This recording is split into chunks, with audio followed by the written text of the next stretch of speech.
मुख्यमंत्री धामी ने पौड़ी के चौबट्टा खाल में की जनसभा अनिल बलूनी के समर्थन में।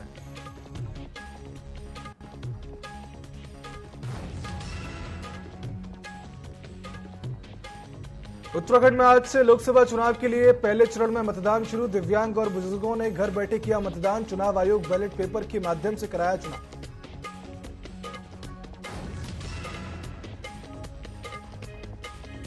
ग्यारह अप्रैल को ऋषिकेश में होगी प्रधानमंत्री मोदी की जनसभा। जनसभा को ऐतिहासिक बनाने के लिए तैयारियों में जुटी बीजेपी। सीएम धामी ने भूमि पूजन कर मंच का कार्य किया शुरू।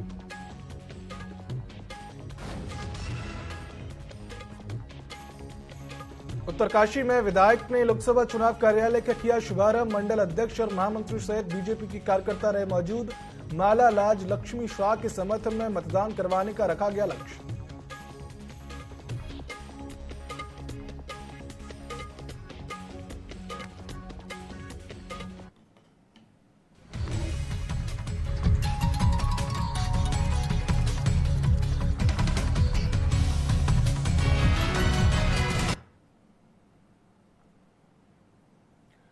नमस्कार, स्वागत है आप सभी का न्यूज अपडेट में। मैं हूं आपके साथ सिद्धांत त्रिपाठी। रुक करते हैं खबरों की ओर, जहां उत्तराखंड में आज से लोकसभा चुनाव के लिए पहले चरण में मतदान शुरू हो गया है, जिसमें दिव्यांग और 80 वर्ष से ज्यादा के बुजुर्गों के घर घर जाकर चुनाव आयोग बैलेट पेपर के माध्यम से चुनाव करवा रहा है। चुनाव आयोग की अलग अलग टीमें नैनीताल जिले के अलग अलग शहरों में गाँव में स्थित दिव्यांग और 80 वर्ष से ज्यादा के घर जाकर बैलेट पेपर से चुनाव करवा रहा है। बता दें कि एक टीम में सेक्टर मजिस्ट्रेट, पोलिंग ऑफिसर के साथ ही 6 से 7 कर्मचारी व अधिकारी शामिल हैं। वे मतदान कर चुके दिव्यांग और बुजुर्ग खुश दिखाई दे रहे हैं। उनका कहना है कि लोकसभा चुनाव में पहली बार इस तरीके की सुविधा की गई है, जो अपने आप में सराहनीय है।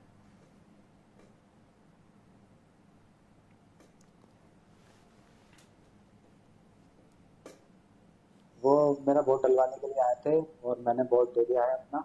जी हाँ, मेरा जैसे जो भी है हमारी सरकार इतनी सहायता कर रही है और निर्वाचन आयोग जो हमारे ये वोट डलवाने वाले हैं, आज आप घर तक आ रहे हैं, तो सबको वोट डालना चाहिए। और जो मेरे जैसे भाई हैं उनको तो जरूरी वोट डालना चाहिए।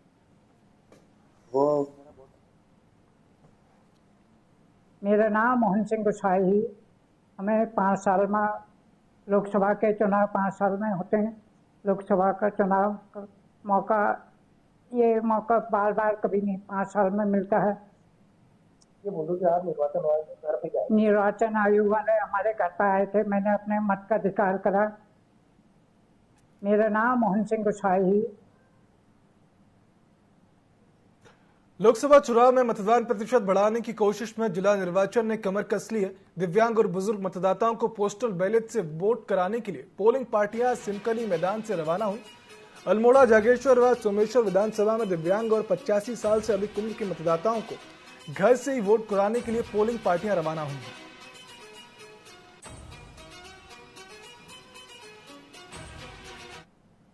सोमेश्वर विधानसभा और जागेश्वर विधानसभा जो कि अल्मोड़ा संसदीय निर्वाचन क्षेत्र के अंतर्गत आते हैं, वहां अनुपस्थित मतदाताओं के घर जाके मतदान की प्रक्रिया चल रही है। जो आप ये भी फील्ड में देख रहे हैं, ये वो टीमों का वितरण चल रहा है। ये आज घर पे जाएंगी।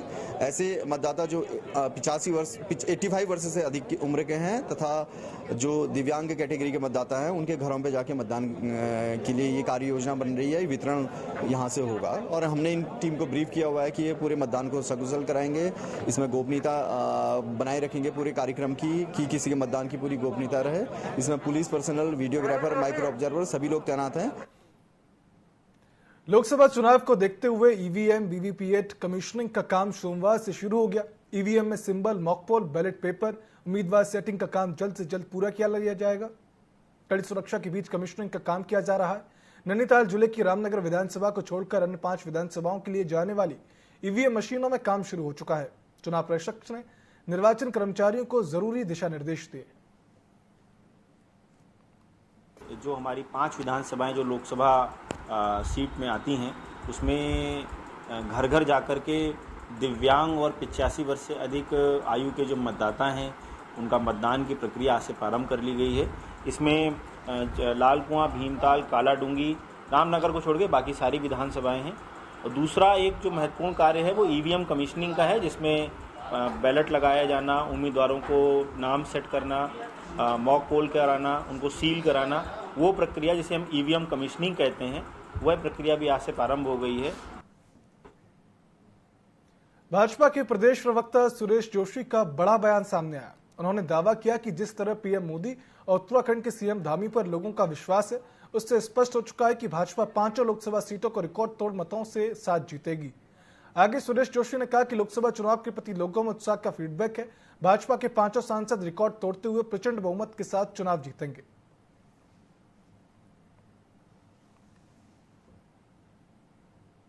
उत्तराखंड की जनता का भारतीय जनता पार्टी को पहले भी आशीर्वाद मिला है और आज भी संपूर्ण उत्तराखंड की जनता भारतीय जनता पार्टी को और हमारे देश के यशस्वी प्रधानमंत्री मोदी जी को और प्रदेश के यशस्वी और युवा मुख्यमंत्री धामी जी को आशीर्वाद देने जा रही है। उसका प्रत्यक्ष प्रमाण ये है कि पूरे प्रदेश के अंदर जिस तरह से फीडबैक आ रहे हैं, हर जगह भाजपा मोदी ही है। भाजपा प्रदेश अध्यक्ष महेंद्र भट्ट सोमवार को अपने लोकसभा चुनाव के दौरे पर खटीमा विधानसभा पहुंचे। भाजपा कार्यालय पहुंचकर उन्होंने कार्यकर्ताओं में जोश भरा। महेंद्र भट्ट ने कहा कि पिछले विधानसभा चुनाव में भाजपा जिन सीटों पर हारी थी, मुख्य रूप से उन क्षेत्रों का भ्रमण किया जा रहा है। आगामी 17 अप्रैल तक रणनीति तय करनी है ताकि ज्यादा से ज्यादा वोट भाजपा के पक्ष में हो। आगे उन्होंने कहा कि जो लोग कांग्रेस छोड़कर भाजपा में आ रहे हैं, उनका स्वागत है। हमारे प्रदेश के माननीय मुख्यमंत्री प्रधानमंत्री के हृदय में है, उनका कार्य क्षेत्र रहा है। पिछली बार विधानसभा जीत नहीं पाए थे, लेकिन इस बार 100% बूथ पर भारतीय जनता पार्टी जीते। इस उद्देश्य से हम जो हमारी प्रदेश की टोटल जो 23 विधानसभाएं हारी हुई हैं, उनमें प्रत्यक्ष में मेरा जाना हो रहा है। मुख्यमंत्री का यहाँ प्रवास हुआ है और आज हमारी बूथ की जो विधानसभा की प्रतिनिधि है और कोर टीम है, उससे बैठक हुई है। उत्तराखंड के गढ़वाल लोकसभा सीट से कांग्रेस प्रत्याशी गणेश गोदियाल ने नगर में रोड शो कर एक जनसभा को संबोधित किया। इस दौरान उन्होंने कहा कि जिस प्रकार हमारी सभा में महिलाओं, युवाओं और बुजुर्गों का समर्थन मिल रहा है, उससे मनोबल बढ़ रहा है। भाजपा पर आरोप लगाते हुए कहा कि क्षेत्र में आई आपदा के दौरान भाजपा के प्रत्याशी कहीं भी नजर नहीं आए।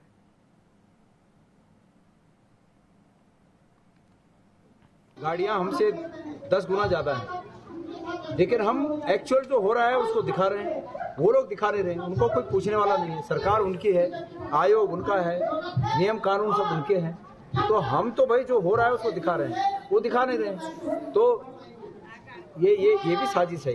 लेकिन अंदर और बाहर की जहाँ तक बात है, वो इसलिए बात उठी कि जब वो राज्यसभा का उन्होंने पर्चा भरा तो उन्होंने एड्रेस गढ़वाल का नहीं दिया। तो आज लोग जानना चाह रहे हैं कि भाई अगर वो गढ़वाल के हैं तो कहाँ के हैं, लोग जानना चाह रहे हैं। जोशीमठ में आपदा आई, वो दिखे नहीं। रैनी में आपदा आई, वो दिखे नहीं। चमोली में करंट लगने से 17 लोगों की एक झटके में जान चली गई, वो कहीं दिखे नहीं। तो क्षेत्रीय मुद्दों पर और क्षेत्र की जनता के साथ वो सांसद रहते हुए जब दिखे ही नहीं, तो इसलिए लोग ये पूछ रहे हैं कि वो कहाँ के। जहाँ तक मेरा प्रश्न है, तो गढ़वाल की जनता जानती है कि मैं कहाँ का हूँ। उत्तरकाशी के गाजोड़ा क्षेत्र धौमतरी बाजार में सोमवार को सुरेश सिंह चौहान ने लोकसभा चुनाव कार्यालय का शुभारंभ किया। इस दौरान मंडल अध्यक्ष, महामंत्री सहित बीजेपी के कार्यकर्ता वहां मौजूद रहे। वहीं विधायक ने सभी शक्ति केंद्रों के संयोजक, सभी बूथों के अध्यक्ष और सभी मोर्चों के पदाधिकारियों के साथ बैठक ली, जिसमें भाजपा प्रत्याशी माला राज्य लक्ष्मी शाह के समर्थन में मतदान करवाने का लक्ष्य रखा गया। यहाँ पर कार्यालय का शुभारंभ हुआ और सभी वरिष्ठ जन, जितने भी वरिष्ठ कार्यकर्ता, वरिष्ठ नेतागण हमारे इस मंडल के, सब मंडल अध्यक्ष जी के नेतृत्व में और सभी वरिष्ठ नेतृत्व के उसमें जो है इस कार्यालय का कार्य का हुआ। और आज हम बाजार में सभी हमारे जितने भी लोग हैं, सब व्यापारी भाइयों से, आम जनमानस से, महारानी राजलक्ष्मी जी से और जो माननीय मोदी जी का विजन है 400 पार का, उसके लिए लगातार हम यहाँ पर वोट मांग रहे हैं। सबसे निवेदन कर रहे हैं, सबसे अनुरोध कर रहे हैं। लक्सर के मख्याली खुर्द गांव में 2 दिन पहले हुई युवक की हत्या की गुत्थी पुलिस ने 24 घंटे में सुलझा दी। पुलिस ने आरोपियों को गिरफ्तार भी कर लिया। एसएसपी ने लक्सर कोतवाली में पत्रकारों को जानकारी देते हुए बताया कि जुआ खेलते वक्त हुए विवाद के चलते युवक की हत्या कर दी गई थी और निर्माणाधीन मकान में लकड़ियों के बीच उसे छिपा दिया गया। एसएसपी ने बताया कि 2 मुख्य आरोपियों को लक्सर के ही कुआं खेड़ा क्षेत्र से गिरफ्तार कर लिया गया है, वहीं 2 अन्य की तलाश अभी भी जारी है। खुर्द में सलीम सनौफ सफ़ी द्वारा एक मुकदमा लिखवाया गया था जिसमें 4 लोगों का वास्तवा नामजद किया गया था कि उसका जो भतीजा है साकिब, उसकी हत्या 4 लोगों के द्वारा की गई है। पुलिस के द्वारा मौके पर जाके और घटनाक्रम का और जब विवेचना की गई उसमें प्रकाश में आया कि साकिब अपने 3-4 दोस्तों के साथ वहां पर मौजूद था। उसमें 2 लोगों के और साथ था जो ऑनलाइन सट्टा वहां पर खेल रहे थे। उसमें जब इसके द्वारा पैसे जीते गए उसमें इनका आपस में विवाद होने पर दोनों अभियुक्तों ने राकिब और उसके साथ एक और था उनके द्वारा इसकी हत्या करी गई है गुलशेर की। लक्सर पुलिस ने मिनी बैंक संचालक पर गबन का मुकदमा दर्ज कर लिया है। मुकदमा 3 गांव के 15 लोगों के प्रमाण पर दर्ज किया गया। गौरतलब है कि महाराजपुर कला में भारतीय स्टेट बैंक की मिनी शाखा के संचालक ने दर्जनों से अधिक किसानों के अकाउंट में धोखाधड़ी कर लाखों का गबन किया। एसबीआई ब्रांच ने लेन देन पर मिनी शाखा में रोक लगा दी है।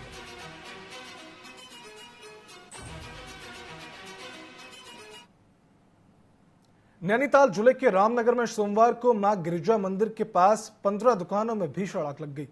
प्रसाद और खिलौनों की दुकानों में आग लगने की वजह से लाखों का सामान जलकर खाक हो गया। लोगों ने तत्काल फायर ब्रिगेड को सूचना दी। मौके पर पहुंची दमकल की टीम ने कड़ी मशक्कत के बाद आग पर काबू पा लिया।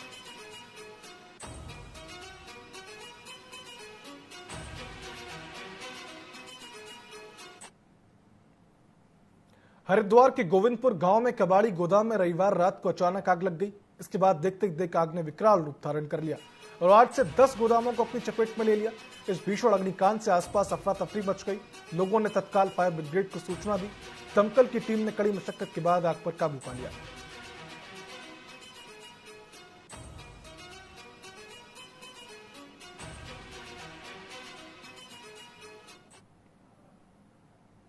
चमोली में लोकसभा निर्वाचन को देखते हुए 7 अंतर जनपदीय बैरियर स्थापित किए गए हैं, जहां लोकसभा चुनाव के मद्देनजर अवैध शराब, शस्त्र, कैश, मादक पदार्थ पर रोकथाम के लिए लगातार सघन चेकिंग की जा रही है। वहीं ड्यूटी पर तैनात पुलिसकर्मियों को सभी वाहनों की निष्पक्षता और सघनता से चेकिंग करने के निर्देश दिए गए हैं। बता दें कि अंतर जनपदीय बैरियर का मुख्य उद्देश्य अवैध शराब, शस्त्रों के परिवहन पर अंकुश लगाना होता है।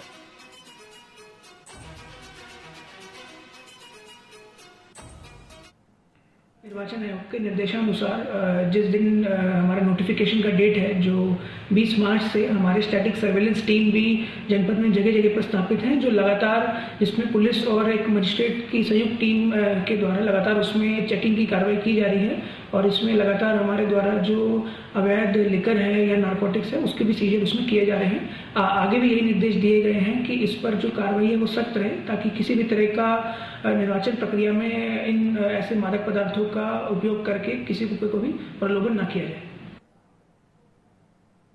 ऊधम सिंह नगर डीएम उदयराज सिंह ने ग्राम मालसा गिरधरपुर पहुंचकर गेहूं के खेत में अपने हाथों से फसल काटकर क्रॉप कटिंग को बढ़ावा देने के प्रति लोगों को जागरूक किया। इस दौरान उन्होंने कहा कि सरकार के निर्देशों पर फसल की क्रॉप कटिंग को बढ़ावा देने के लिए उन्होंने फसल काटी है। उन्होंने बताया कि किसानों की आय दोगुनी करने के उद्देश्य से लोगों को भी क्रॉप कटिंग के प्रति जागरूक किया। बता दें कि डीएम के अलावा जिला प्रशासन की टीम भी वहां मौजूद रही।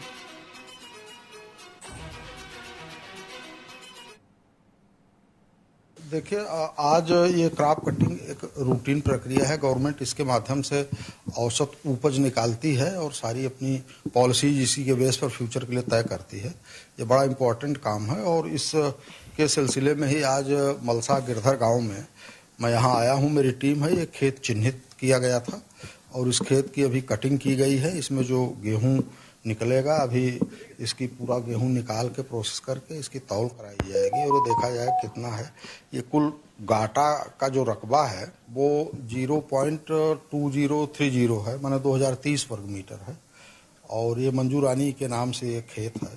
तो हमारे तहसीलदार हैं यहाँ पर और कानूनगो हैं, पटवारी लेखपाल वगैरह हैं। ये सब अपने सामने ही सारी चीज़ कराई जाएगी और कराने के बाद जो औसत उपज आएगी इससे पूरे रकबे की उपज निकाली जाएगी और इसी तरह से और भी जगह क्रॉप कटिंग होकर के एक औसत उपज निकाली जाती है। लोकसभा चुनाव की तैयारियों के बीच केदारनाथ धाम यात्रा की तैयारियों भी जोरों से चल रही हैं। केदारनाथ धाम में पैदल मार्ग से बर्फ हटाने का काम चल रहा है। मौसम खराब होने की वजह से धाम में अभी भी बर्फबारी जारी है, जिससे पैदल मार्ग से बर्फ हटाने में दिक्कत आ रही है। दरअसल इस बार अक्षय तृतीया के पावन पर्व पर 10 मई को भगवान केदारनाथ के कपाट खोले जाने हैं। कपाट खुलने में अब कम ही समय बचा हुआ है। जगह जगह कैंप लगाकर यात्रा में संचालित होने वाले घोड़े खच्चरों का रजिस्ट्रेशन किया जा रहा है।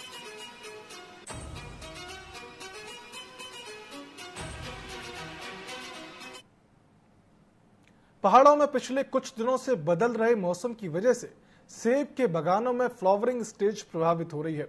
इस वजह से सेब बागवानों के माथे पर चिंता की लकीरें पड़ने लगी हैं।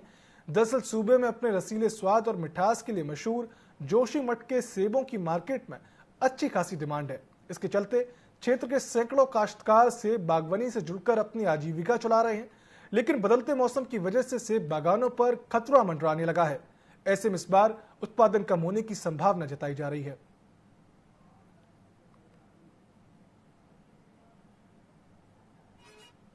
आप देख रहे होंगे जिस प्रकार से सेब के पेड़ों पर फ्लावरिंग हो रही है। निचले इलाकों में आजकल जो फूल उगने लग गए हैं सेब के, तो एक अच्छा फ्लावरिंग हो रहा है। मगर जिस हिसाब से मौसम देख रहे होंगे कि आप काफी आजकल हवा अंधेर चल रही है, इससे क्या प्रभाव पड़ सकता है। अब जब तक इस पेड़ों पे एकदम फ्लावरिंग ढंग से हो नहीं पाएगी तब तक हम इसमें कह नहीं सकते फ्लावरिंग कैसे होगी। मगर एक आजीविका का साधन जोशीमठ में इस पूरा क्षेत्र में इस सेब बागवान से लोगों का आजीविका चलती है और इस पे लोगों का काफी ज्यादा फोकस रहता है। पीतमपुर के एक नाबालिग बच्चे का वीडियो इन दिनों सोशल मीडिया पर तेजी से वायरल हो रहा है। वीडियो में एक मासूम बच्चा प्रदेश के मुख्यमंत्री डॉक्टर मोहन यादव से गुहार लगा रहा है कि 400 लोगों की जान खतरे में है, बचा सकते हो तो बचा लो।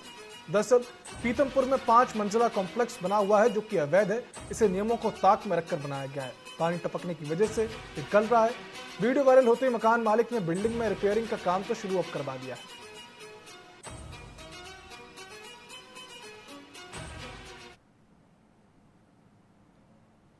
मध्य प्रदेश के धार जिले में पीतमपुर नगर पालिका में इंडोरामा शहर में टाकीज वाली गली में विश्व मंगल कॉम्प्लेक्स बना है। वो भी 5 मंजिल, पूरी तरीके से अवैध, फर्जी, नियमों को ताक में रखकर, जो 7 साल से पानी टपकने की वजह से गल रहा है। और बिल्डिंग में लगभग 400 मजदूर रहते हैं और कॉम्प्लेक्स का मालिक है मलखान सीएम मोरी। गांव सुलावड़ जिला धार जो फर्जी पे फर्जी कॉलोनियां काट रहा है। मोहन जवाब दो, बिना अनुमति के 5 मंजिल फर्जी बिल्डिंग कैसे बनी?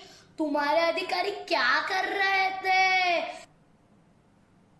श्रीनगर के श्रीकोट गंगा नाली क्षेत्र में वन विभाग ने गुलदार को पकड़ा, जिसने एक बालिका को घायल कर दिया था। वन विभाग ने गुलदार का स्वास्थ्य परीक्षण कराया।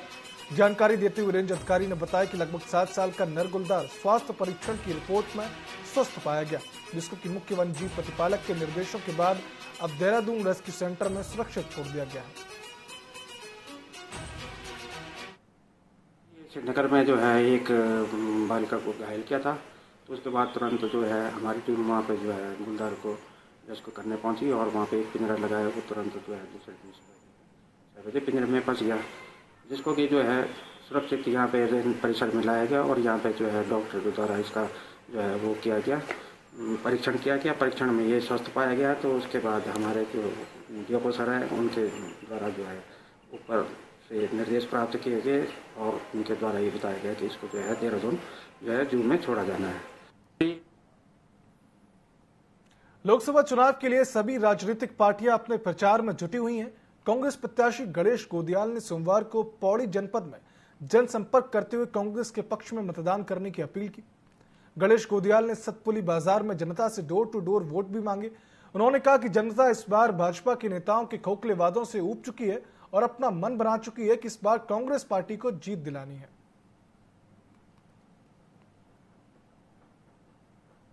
एक पहाड़ों को रहवासी से और एक दिल्ली रहने वालों से, तो इन दोनों के बीच की जंग में पहाड़ का रहवासी मुझे लगता है जनता का दिल जीत रहा है। और पूरा आम आदमी पार्टी पौड़ी जनपद और खासतौर पर चौबट्टा खाल विधानसभा गोदियाल जी के समर्थन में है और हम पूरी तरह से इस बार उनको विजय दिलाएंगे। तमाम बुजुर्गों का बेटा हूं और लोगों की भविष्य की आशा हूं।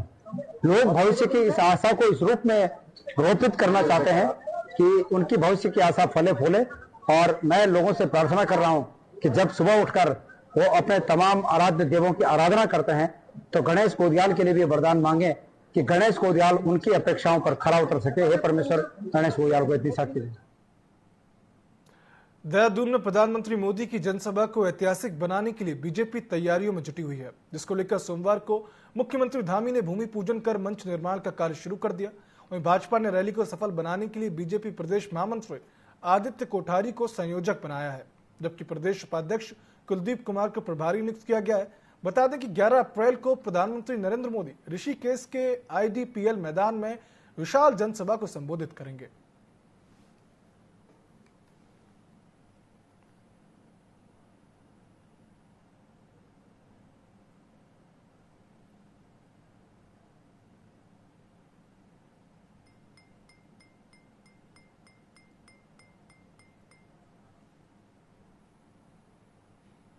उत्तराखंड में लोकसभा चुनाव के लिए 19 अप्रैल को मतदान होना है। चुनाव प्रचार के लिए बीजेपी के तमाम दिग्गज नेता उत्तराखंड पहुंच रहे हैं। ऐसे में कांग्रेस का कोई बड़ा चेहरा चुनाव प्रचार के लिए वहां नहीं पहुंचा। इसको लेकर बीजेपी ने कांग्रेस पर कटाक्ष किया। बीजेपी के वरिष्ठ नेता पूर्व प्रदेश उपाध्यक्ष केदार जोशी ने कहा कि कांग्रेस में कोई नीति नहीं है, कांग्रेस के लोग मायूस हैं, उनके पास कहने और बोलने के लिए कोई साधन नहीं है। ऐसे में कांग्रेस का कोई बड़ा चेहरा उत्तराखंड नहीं आना चाहता। हमारी पार्टी का चुनाव लड़ने का जो सिस्टम है, जो तरीका है, जैसे का तैसा है। हमारे सारे स्टार प्रचारक राजनाथ सिंह जी, योगी जी और बड़े बड़े लोग यहाँ पर आने वाले हैं। सबकी तिथियां लगभग तय हो चुकी हैं। माननीय मोदी जी के दूसरा कार्यक्रम होने जा रहा है, अमित शाह जी का कार्यक्रम होगा। कांग्रेस के पास कार्यक्रम भी नहीं रहे और उनके नेताओं में भी कोई उत्साह नहीं रहा। उनका नेतृत्व ही उत्साहविहीन हो गया है। कांग्रेस आज नेतृत्व विहीन है। सुप्रिया जी का यहाँ दौरा था, उसके बाद 13 तारीख को प्रियंका जी का दौरा है हरिद्वार और पौड़ी गढ़वाल संसदीय क्षेत्र में, और मल्लिकार्जुन खड़गे जी का अल्मोड़े में दौरा लगेगा, और राहुल जी का भी होल्ड में है। आज या कल में राहुल जी का कार्यक्रम तय हो जाएगा, तो उसके बाद आपको बताएंगे। न्यूज अपडेट में फिलहाल इतना ही। आप देखते रहिए TV24। नमस्कार।